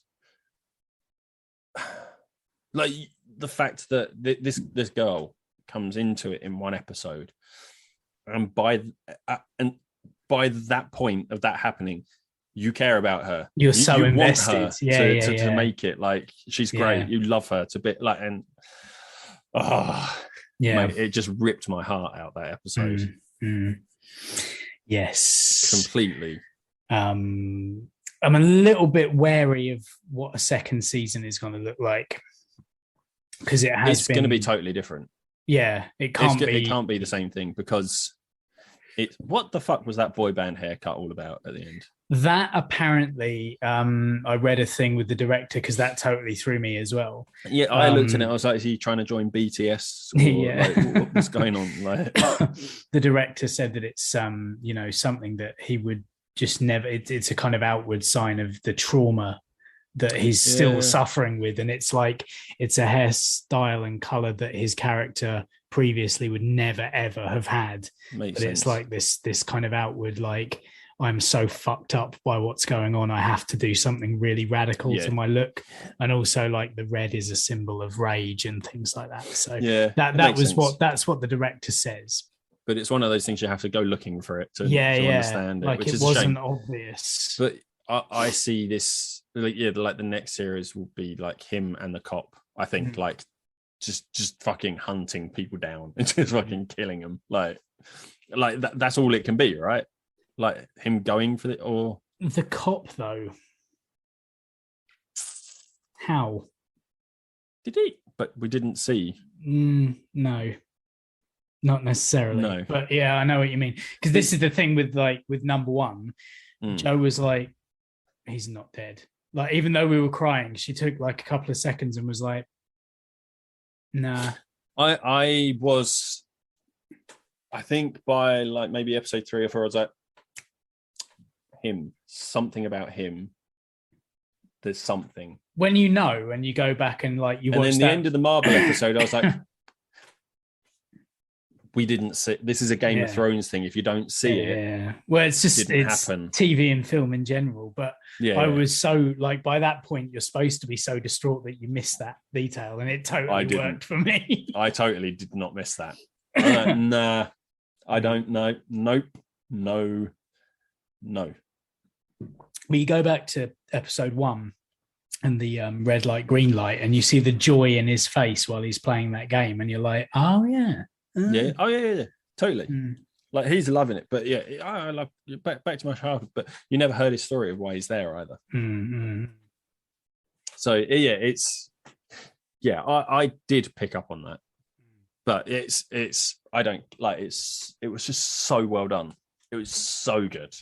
Mm. I absolutely loved it. But yeah, it was once you found out about him, it triggered a memory of something that was said earlier. Like, when the other games masters come into it and they ask where somebody is. Yeah. And I was just going, oh, I'm with you. But yeah, that scene where the cop goes downstairs and sees all those files as well. It's like, oh shit. Oh, this isn't the first one. Yeah, this has been going on for years. Yeah, so will Series 2 be like a look back at one of... This is the thing. I mean, like, they did Will it it be a look back at the Games Masters games when he was in it? The only thing that like is anywhere close to it, I suppose, is Hunger Games, where they go back in and they're trying to like bring it down from within the game itself. Yeah, it could go that way. But this isn't being televised, so there's no point for them to do that. No, there's no reason for them to do that. So I really don't know. And yeah, and they've already been in, so they would be known. Yeah, exactly. Because that phone call at the end, they know they're like, I suggest you get on that plane. Yeah, and don't come after us. Don't come back. Yeah. But it was just so good. It was something I wasn't expecting. Another suggestion on there is Arcane. Have you? Oh yeah. Have you watched it at all? No. Incredible. So good. It's based on a game, League of Legends, but you don't. I don't play it. I know nothing. That's about League of Legends. The animated one, right? Yeah. It's stunning. Like visually, just incredible. I've seen I think I watched the trailer of it after hearing about it on another podcast. It does look good. It really is. I was watching that and Squid Game. I was like taking turns to watch an episode. I was watching one, then watching another. Right. And I just blasted through them both in like a week or two. It was just some great things on Netflix at the minute. Really good.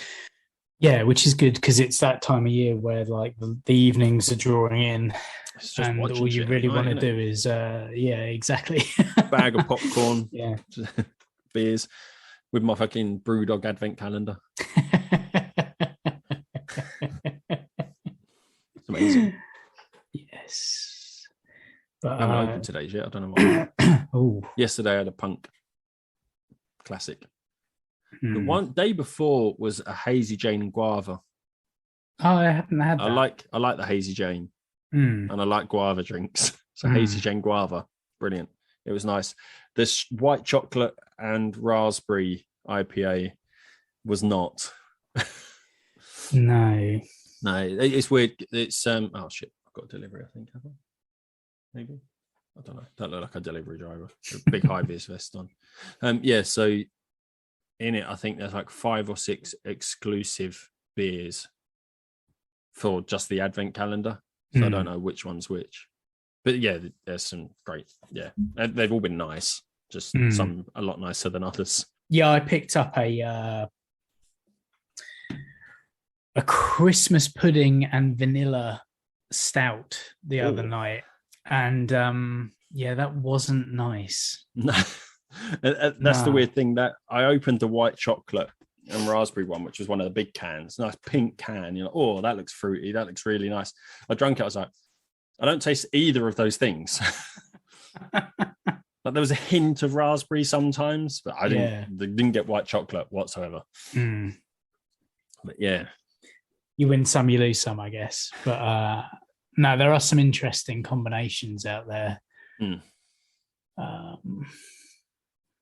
I didn't get much of a chance to kind of explore anything while I was out around the country. No. Well, no, you did. I remember the one you posted about. I think it was like 2 weeks ago. You went to Lydon and Steven Morrissey. Oh, I haven't had that. I like the Hazy Jane Guava. Brilliant. It was nice. The And I think it's when you text me, there was 2 gigs you did like consecutively. One was in Wigan and one was in Swansea. Like the next day it was Swansea. Yeah. That is a trip. Yeah.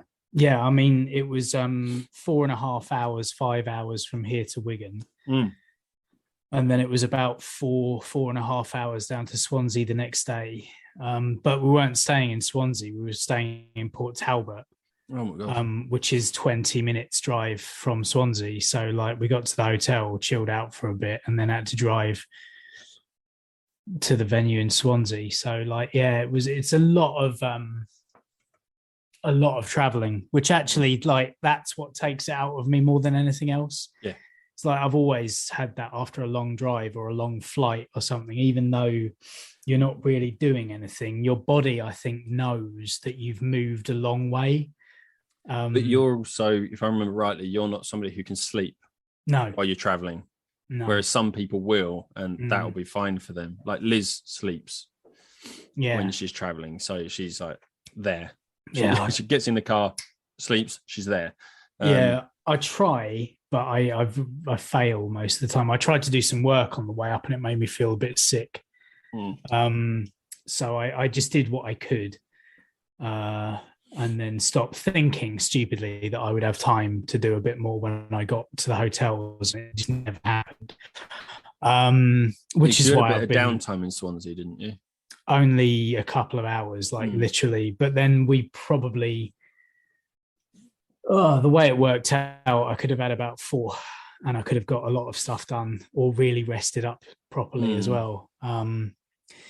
Swansea by the end of it was a real kind of. It felt like it was going to be a real slog.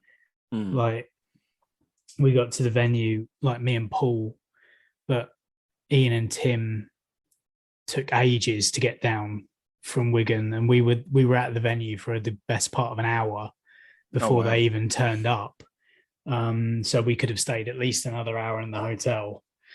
And the other band, like the local band, didn't show up until after they got there either. So like it was literally the 2 of us just hanging around, not waiting for things to happen. Yeah, exactly. And it's there's nothing I hate more than waiting around for things to happen, because you're just like, I could be doing something else, or I could be I could have done some work. I could have earned some money. Yeah, exactly. So but it is what it is. And then the opening band started up and they were all right, but there weren't very many people in, and the 4 of us were sat up in the green room kind of, and there was a very kind of low energy about all 4 of us. And I was just like, fucking hell, this is just gonna we'll get up there, bang through it, and then just fuck off. But actually it ended up being the best gig of the lot. I suppose, let's say low energy, it was the last gig of the tour, wasn't it? And the last gig of the years. I hasten to call it a tour because it was literally like 4 gigs. But it would have been like the warm-up to the European tour, which would be happening now. Like they were supposed to be like a few warm-up shows and then the tour, But yeah, so in the end, we had more people up on the stage at the end of the gig than were on the on the floor, as all good punk gigs should be. It was good fun. But then I got very ill because I was surrounded by like 5 kids, all screaming into my microphone. One, some dirty bastard had something horrible. But how have you found, because I know we haven't really spoken since you started gigging with them, like how have you found you fitted in? Not on here anyway. No. I mean the first gigs, I mean we haven't even talked about the Skarmouth one that I went up to in October. That's true. We haven't. That's how long ago it's been. We have. We have. Exactly. That one was on the biggest stage I've ever played, in front of more people than I've ever played to, and that was scary. And I got inside my own head about tripping over wires or not moving too far just in case, and like all these like stupid little doubts, and I didn't play particularly brilliantly because of it. Not so much so that it was show ruining or anything. Yeah. But I knew that I could have done better. And it did take me a week or so after coming back to think, do I really want to be playing in this band? Because we got to a point in the set, about halfway through, we played Borstal Breakout, which is one of the bigger, more well-known songs. And it was at that point that like loads of camera phones came out and everyone was starting to sing like the song back. And I was like, fuck, I'm in a band where people know the songs. Yeah. And it's not a covers band, it's a real band. Do you know what I mean? Yeah. We're not playing a cover of Borstal Breakout. Yeah. We are playing Borstal Breakout. Yeah. And that was another thing that kind of freaked me out slightly the first time it happened. And it really did, like, for about a week or so, I was like, I don't know whether I want to carry on with this. This is too much. Yeah. Too much responsibility to carry, too much like over sensory kind of, you know. But then I kind of looked back and talking through it with people, I was like, no, actually, I did enjoy it. Like the buzz was greater than the fear. But also I knew that the next few gigs coming up were on stages that were slightly more manageable. Yeah. Slightly more like I knew that one of them was a stage I'd played on previously anyway. Yeah. So like,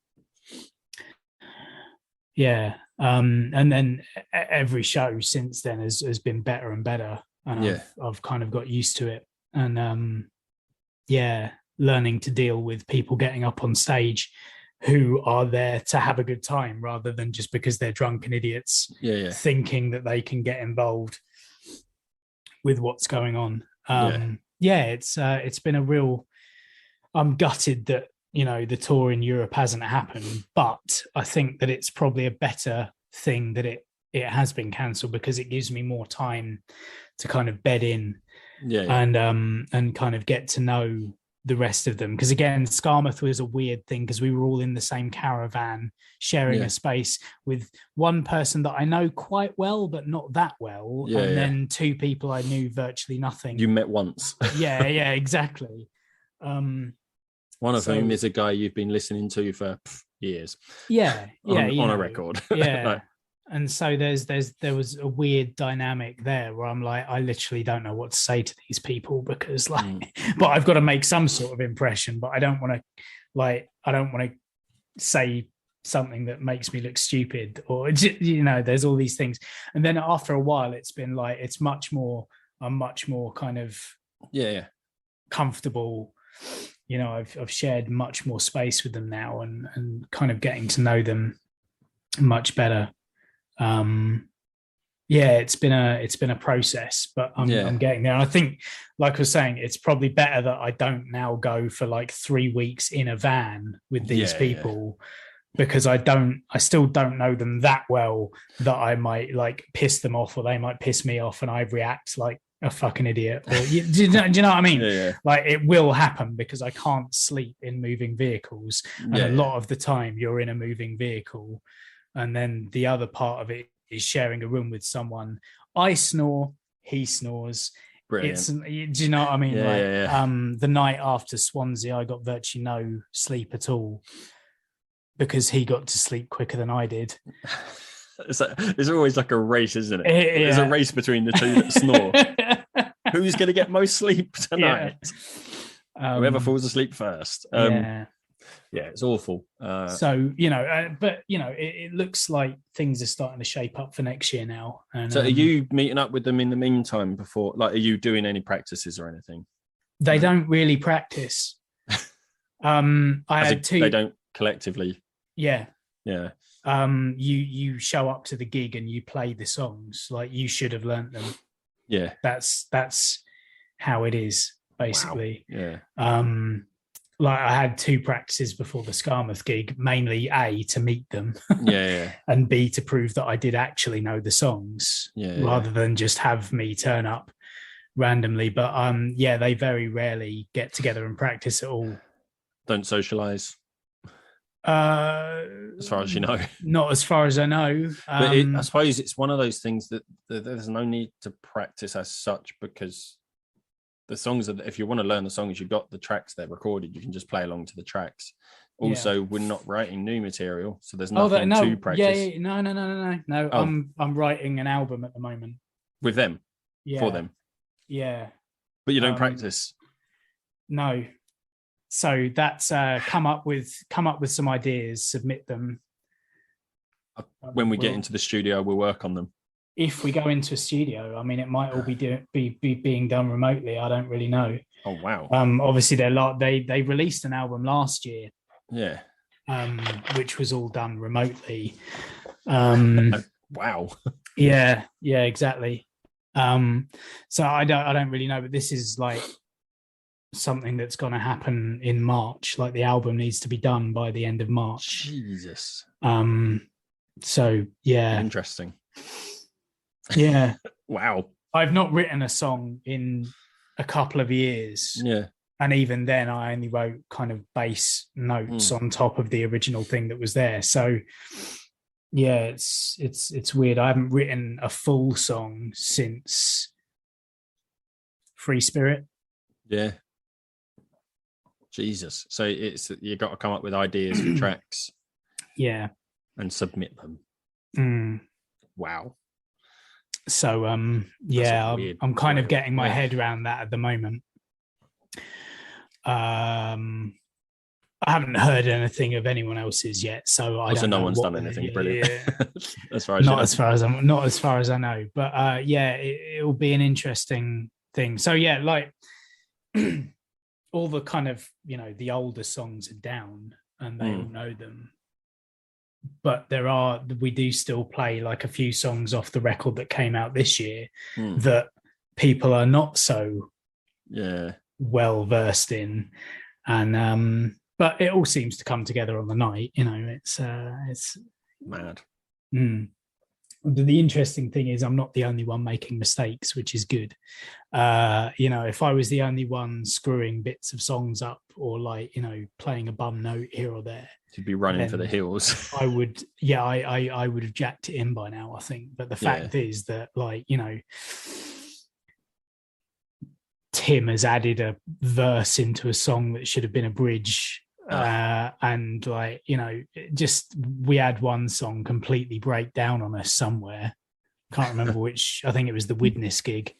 Like someone started playing something they shouldn't have, and everyone else just was like, I don't know how to make this work. And it all ground to a halt, and we had to restart the song. It's that classic thing where somebody fucked up and nobody knows who fucked up. Yeah. Was it me?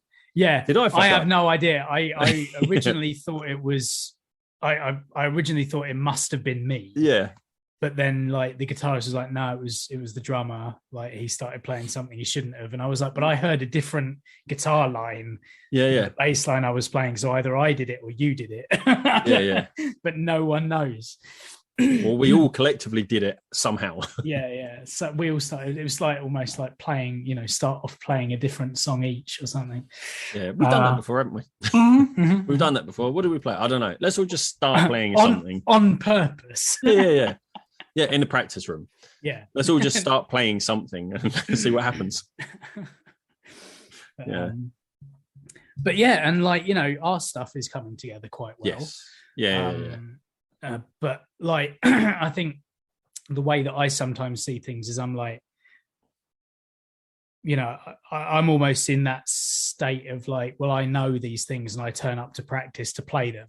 Yeah. Whereas I know that you and Corky are slightly different in that like, we like to work on it together. Yeah. You're in that mindset of Sham where it's like learn the shit at home and then like, come to practice. Because I had a wobble at the last practice that we had.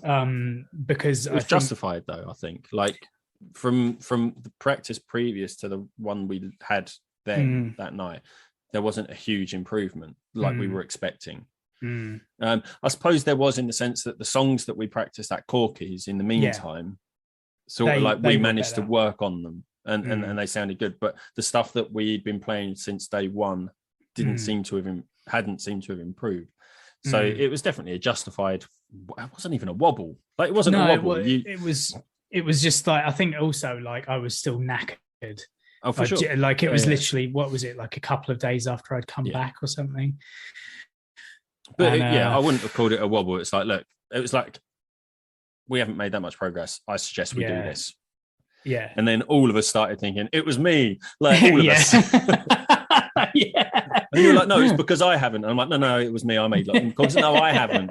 And it's just what we do. And then we're all inside our heads. And then by the end of it, we're like, I don't know, maybe we should just, we're fine. We'll come back next time and it'll be fine. Yeah, it's definitely that thing. And like, again, like I haven't managed to practice all of the songs. Like I know I have picked up the guitar and I have practiced certain songs, and the Corky phoned me about this karaoke thing. That's amazing. Like you've got it as well, the tracks. Oh yeah, the backing tracks and stuff. That was amazing. That's really helped with a couple of the songs that are on there. But yeah, I feel like the songs that I have practiced, I'm getting there with, but I haven't managed to practice all of them. So it's just that thing. Like it's one thing. It's a lot of songs. That's the thing. Like there is a lot of but songs. I was going to say because Smokey was texting me the other day, and he was like, he reminded us this year coming 2022. Is it? I thought we had a couple of years. Oh well, we did have a couple of years. They've gone. That was 2020 and 2021. Sweet. When is it? That's to be decided yet. Right. Okay. There's some background stuff that's making it a bit movable at the moment. Oh, okay. But not least of which is obviously if you're touring, then I can't do it. And if it clashes with the Sham gig, he and I are gonna have to kind of be like, right, I've got gigs here and here. If it's in the same month, we're gonna have to really kind of plan it out. Because I can't not do a Sham gig. It's yes. I'm a contracted player. There's like management and money and shit involved in that. Whereas this is like arguably more important but movable, a mate's birthday. It's more important, but it's very important to me that we're there and we do what we intend to do. So there's a deadline to work towards, which I think might be a good thing. Which I think that will encourage me to practice more. I'm going to be honest. That's what happens with me. That's how my mind works. Leaving it to the last minute. Like everyone. That's the thing. Like everyone leaves things to the last minute. But so his birthday is in May. Oh, cool. Ages then. So the rate we've been going, that's 4 practices. Great. Love this it. is what I was saying to you last night. Is it worth doing a home one, or do we just bite the bullet and go back into the studio for the next one, But that's the difficulty. I need to make sure my equipment's up to scratch then as well. I've got a pick holder for the mic stand coming today as well. Yes. Because I keep dropping picks. They're really they're a good investment, I think. Something I do want to get as well. The peek behind the curtain again. Last gig I went to down at Drake's was a colleague of Liz's, and he was showing me that guitar picks that he's got. He makes them from old credit cards and store cards and stuff because he's got a little machine that you punch them out. And interesting. Yeah. Huh. That's quite cool. That's cool. Yeah. But yeah, he's a bassist, so he's got like really thick picks, and he says, "But I only use them for like 2 songs." But I don't use thick. I can't use thick picks. I prefer a little bit of flex. I don't know why. It's always been the way. Yeah. But no, that's an interesting idea. I suppose it's slightly more sustainable as well. You're recycling things that you'd otherwise just be chucking away. Cheaper in the long run. And that, it's like the machines themselves are like 25 quid. Right. Big thing, punch. It's like a hole punch, but it just punches them out as plectrums. And like from like what I suppose you could probably get like 5 out of a credit card. Yeah, probably about that. Yeah. Anyway, it's quite cool. That was a tangent, wasn't it? But yeah, I think having a date to kind of or a rough a month, and we've pretty much got a set list now as well. And for Smokey's thing as well, obviously where we've got we at the minute in our set list, we've got what 5-6 songs. Yeah, short of like the whole set. For Smokey's one, we'll be chucking in our own tracks, like because he wants high frequency, but he doesn't want a cover band. Yeah. And I think that we need to be practicing some of those as well. Although to be fair, the ones that we're pretty good with those. Just looking through, actually, there's only one Sham gig that's already been confirmed for May, and that's on Saturday the 28th. So Smokey, if you're listening, we're avoiding the 28th. Brilliant. And that's in Colville. Where's Colville? Oh my god. Because I'm just thinking if it's not. This is a real peek behind the curtain. Yeah, sorry. What gigs have I got next year? Where is that? Really shouldn't be doing this, perhaps. Oh, it's in Leicester. It's in Leicestershire. Oh, so I mean, we could always go up. Then. I could. We could do. Make a stop. We could do. What I'm saying is, we could do the Friday night, or we could do the Sunday. And you're just stopping. I'm in the area, and then it would be you and Corky coming up, and we'd all go back down on the next day. That's great. I could, because where Smokey lives, I could tie that in with seeing some of my colleagues from up in that region of the country. Yeah, because they're up that way. Yeah. But they're in the Shire, I believe. Not in York, they're in the Shire. Yeah. Yeah, so not the 28th though, Smokey, if you're listening. However, if you guys are listening and you do want to catch a Sham gig, they're playing in Colville in Leicester 28th of May next year. So get your tickets early. Oh man. Oh shit. This has been going on for like 2 hours, right? We probably we haven't, I think we haven't recorded in a while ourselves, so we'll yeah, but so it's interesting. Like there's stuff in the offing. I'm excited about playing with you guys again, because I want us to get in a really good position for that, because I think we're going to surprise some people with some of the covers we're doing. Yeah, definitely. I definitely think we are. Yeah. But I need to get working on this. And actually, as the house is empty, I can probably do it. I'm finding it difficult. Where I've got my job now makes it really easy to organise stuff like practices and things and seeing people. Yes.